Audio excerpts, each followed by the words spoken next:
Imagine being a sales associate at a Ford dealership.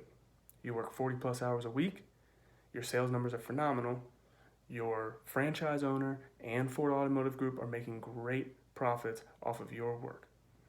Now imagine that your only compensation is a free car rental that you get to use while you're there working for the dealership.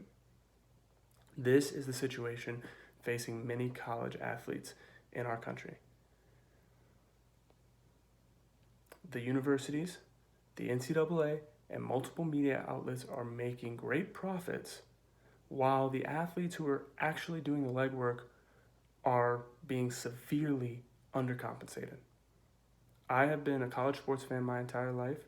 I follow the sports industry and the media outlets around it very closely. I have attended large universities where the sports programs bring in large profits, and I've spoken to and listened to a lot of the athletes that have criticized this system in the past. Today, I will be challenging the long-held idea that a college education should be enough for these kids and showing why this parasitic system needs to be replaced. Firstly, let's take a look at the business around these college sports, the profit it produces, and the minor league system it provides for the NFL and NBA. The NCAA is hiding behind education and calling these sports amateur athletics, while in fact, they are producing major revenue and everyone else is getting a piece of the pie. Disney is paying college athletic conferences billions of dollars for broadcasting rights. According to a Bleacher Report article in 2008, the SEC and ESPN, which is Disney owned, agreed to a $2.25 billion deal paid out over 15 years.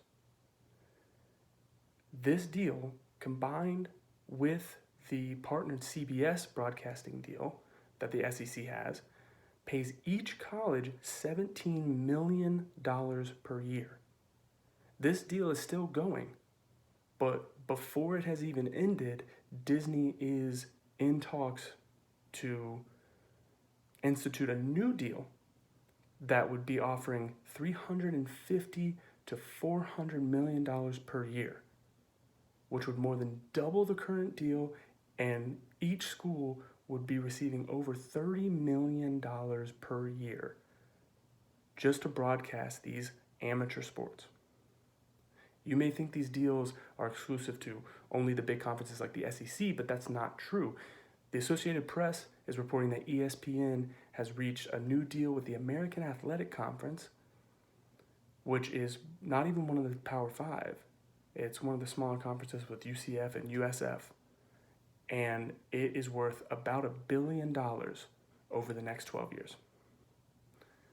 To be fair, this is a lot less than the SEC, as the conference is far less prominent. However, every school in this relatively small conference is set to make just under $7 million per year off the deal. Simultaneously, the NCAA is setting revenue records year over year. In 2017, the NCAA surpassed $1 billion in revenue for the first time. And according to the USA Today, $821 million of that revenue came from championship television events and investment income.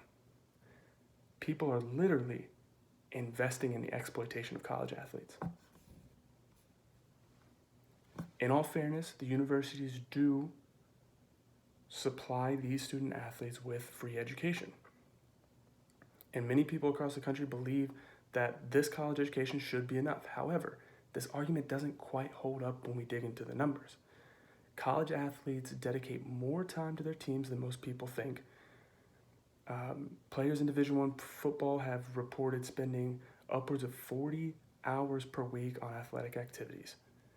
While there are NCAA restrictions that are supposed to keep this from happening, a lot of teams just call it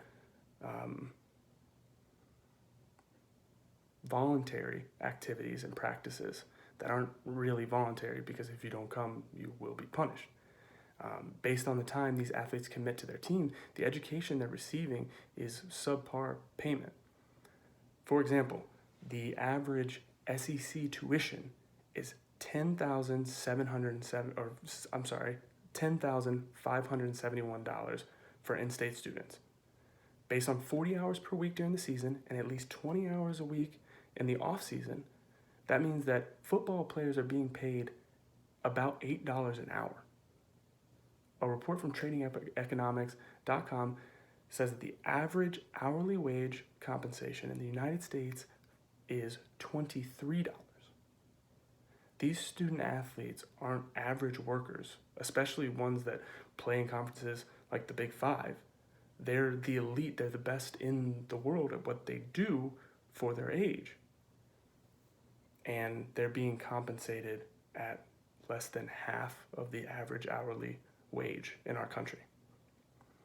It's hard to say exactly how much these players should be worth, but some of the reports around it are staggering. In a 2018 academic journal on the value of NCAA basketball prospects, Richard Borghese says that elite college freshmen generate $625,000 in revenue and $366,000 in net profit in a single season. That's for one player. And if you paid attention last year to NCAA basketball, you would have seen Zion Williamson and other top NCAA players advertised constantly across ESPN, ABC, CBS, especially leading up to conference tournaments and the NCAA tournament.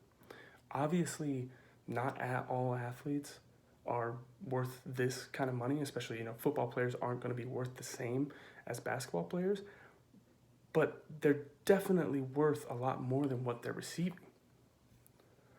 While I think that $8 an hour, or while some people might think that $8 an hour is enough for college students, these students aren't actually seeing that money in cash, and they're also worth a lot more clearly based on the revenue they're producing for their schools. There are many issues that would be presented if the NCAA allowed schools to pay players, but it could be done in a fair and very understandable way. For example, pay the players a monthly allowance. If you're in a top 5 power conference, give these kids $400, $500 a week on top of their free education, which would make up for the fact that they don't have time to hold part-time jobs the way that other students on campus do. And you could also allow players to make money off their likeness, like jersey sales and autographs and memorabilia deals or endorsement deals with different companies. Every other athlete in the world at 18 years old, 19 years old can do this. Golfers, tennis players, anything like that. If you're elite, you're allowed to make that money. Simple changes like this could help college sports hold on to the nostalgia and history that the fan bases love, while being fair to the players who are risking their physical and mental health. In conclusion, the NCAA, the conferences, the colleges, and the coaches are all making millions of dollars every single year, while the people who are actually doing the physical labor are being grossly undercompensated. These college athletics are no longer amateur sports, and pretending that they are is a blatant lie held up by an organization built on greed. Thank you.